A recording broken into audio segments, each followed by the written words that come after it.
Hello everyone, అందరికీ నమస్తే. అందరూ ఎలా ఉన్నారు? బాగున్నారా? నేను కూడా బాగున్నాను. ఈరోజు ఈ వీడియోలో నా మార్నింగ్ రొటీన్తో పాటు ఇంకా మా చిన్న పాప స్కూల్కి వెళ్ళేటప్పుడు ఎలా ఫీల్ అయింది, తర్వాత నేను ఎలా ఫీల్ అయ్యాను అనేది ఈ వీడియోలో అయితే షేర్ చేస్తున్నాను. ఇంకా ఇక్కడైతే మార్నింగ్ అయితే ఈరోజు లేట్గా అయితే లేచాను. 7కి అయితే లేచేసి ఇక్కడైతే కసువు అయితే చిమ్ముతున్నాను. ఫస్ట్ మా హస్బెండ్ అయితే ఆల్రెడీ ఏ షిఫ్ట్ అయితే వెళ్ళిపోయారు మార్నింగ్ 5:30కే. ఇంకా లేచిన తర్వాత ఇక్కడైతే నేనైతే మొత్తం అయితే కసువు చిమ్మేసుకునేసి కొద్దిగా మాప్ పెట్టేసి క్లీన్ చేశాను. ఇంకా తర్వాత బయట అయితే ఒక చిన్న ముగ్గు అయితే వేస్తున్నాను. నాకు ముగ్గులు పెద్దగా ఏం రావు, వచ్చినవి అయితే వేస్తూ ఉంటాను. కొత్తగా అప్పుడప్పుడు ట్రై చేస్తూ ఉంటాను. కానీ మెలికల ముగ్గులు అంటే నాకు చాలా ఇష్టము. అందుకే ఇక్కడైతే ఒక మెలికల ముగ్గు ఈ మధ్య నేర్చుకున్నాను, దాన్ని అయితే వేస్తున్నాను. చాలా చిన్నగా సింపుల్గా అయితే ఉంది కదా. ఇక్కడైతే నేను చాక్ పీస్తోనే వేస్తున్నాను. ఇంతకుముందు ఎప్పుడన్నా ముగ్గుతోటి అయితే ట్రై చేసేదాన్ని, కానీ అది వేసిన ఒక 10 నిమిషాలకే మా వాళ్ళు అంతా తొక్కేసి ఇంట్లోకి తెస్తున్నారు. ఇంకా ఆ తర్వాత అయితే ఇక్కడ నేను కొద్దిగా సొంటి పొడిని అయితే తింటున్నాను. ఎప్పుడు తినలేదు, చిన్నప్పుడు తినేదాన్ని, ఈ మధ్యకాలంలో ఎప్పుడు తినలేదు. మొన్న ఊరికి వెళ్ళినప్పుడు మా అమ్మ చేసి పంపించింది. మరి ఘాటు ఎక్కువ ఉంటుంది అనుకున్నాను, కానీ మరి అంత ఎక్కువ ఘాటు అయితే లేదు.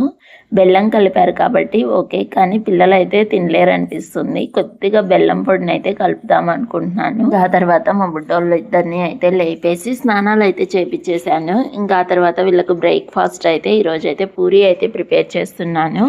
ఇది కూడా ఇష్టంగానే అయితే తినేస్తారు. ఇంకా ఇద్దరికి అయితే టిఫిన్ అయితే పెట్టేశాను. ఇంకా వీళ్ళకి ఇది పెట్టేసి నేనైతే ఇద్దరికి స్నాక్ బాక్స్లోకి అయితే ఇక్కడ బనానా అయితే పెడుతున్నాను. అలాగే వీళ్ళకి బ్యాగ్లో వీటితో పాటు ఇద్దరికి చెరొక జత బట్టలు, అలాగే డైపరు, ఇంకా నాప్కిన్ అవన్నీ అయితే పెట్టాల్సి ఉంటుంది. వాటర్ బాటిల్ కంపల్సరీగా అయితే పెట్టాలి. ఇంకా వాటన్నిటిని కూడా అయితే పెట్టేసి బ్యాగ్స్ అయితే రెడీ చేశాను.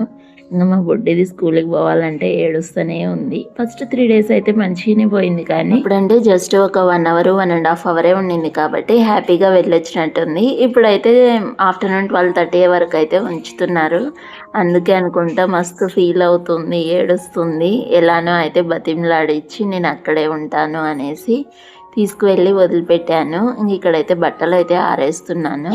ఇంకా వదిలిపెట్టానే, కానీ నాకు కూడా తను వదిలిపెట్టి వచ్చేటప్పుడు మస్తు బాధ అనిపించింది. ఇంకా ప్రతి ఒక్కరికి ఇట్లనే అనిపిస్తుందేమో. ఫస్ట్ టైం మా సహస్ర వెళ్ళినప్పుడు కూడా ఇట్లనే బాధ అనిపించింది, కానీ అప్పుడు మా బుడ్డిది చిన్నగా ఉండేది కదా. ఇంటికి రాగానే అయితే తొందరగానే మర్చిపోయాను, వస్తుంది కదా అన్నట్లుగా. కాకపోతే ఇంకా మా బుడ్డిది ఎవ్వరు ఉండరు కాబట్టి ఇంట్లో నాకు ఇంకా బాధ అనిపించేసింది. అక్కడి నుంచి వచ్చేటప్పుడు కూడా ఇంటికి వచ్చేదాకా ఏడుస్తూనే వచ్చాను. 3 days తను ఏడవకుండా వెళ్ళినప్పుడు నాకు కూడా ఓకే, ఇంకెప్పుడైనా పంపించాల్సిందే కదా అని కొంచెం బాధ ఉన్నా అంత అనిపించలేదు. కానీ తను ఏడుస్తూ వెళ్తుంటే నాకు కూడా అయితే ఏడుపు అయితే వచ్చేసింది. ఇంతకుముందు అట్లా ఏడుస్తూ ఉండే వాళ్ళని చూసేదాన్ని, అంత ఏడుపు వస్తుందా అనుకునేదాన్ని. ఇప్పుడు నాకు అనుభవంలోకి వచ్చేసరికి అనిపించేసింది నిజమే కదా అనేసి. ఇంకా అంతే అనుకుంటా, ప్రతి ఒక్కరికి ఇలానే ఉంటుంది కదా. స్కూల్ లోపలికి వెళ్ళిన తర్వాత కూడా అట్లనే ఏడుస్తూ ఉందేమో అనుకొని నేను ఎక్కువ బాధపడ్డాను. కానీ లోపలికి వెళ్ళాక అయితే బయటికి అయితే ఏమి ఏడవలేదంట.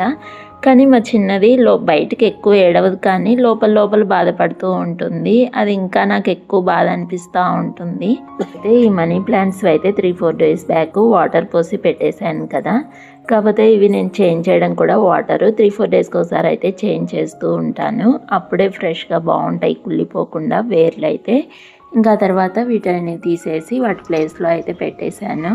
అలాగే ఇంకా కిచెన్ కౌంటర్ టాప్ కూడా అయితే మా బుడ్డి స్కూల్కి వెళ్ళాకే క్లీన్ చేశాను. తర్వాత ఇక్కడైతే నేను ఈవినింగ్ స్నాక్స్లోకి అలచంద గుగ్గులు అయితే ప్రిపేర్ చేస్తున్నాను.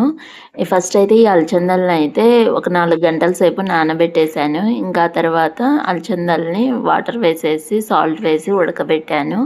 ఆ తర్వాత వడబోసేసి ఇలాగా తిరువాత అయితే వేసుకునేసి అలచందల్లో మిక్స్ చేసుకోవడమే. టేస్ట్ అయితే చాలా బాగుంటుంది, హెల్దీ కూడా కదా. ఇక ఈ వీడియోని అయితే ఇంతటితో ఎండ్ చేస్తున్నాను. వీడియో నచ్చితే please like, share and subscribe. Bye bye.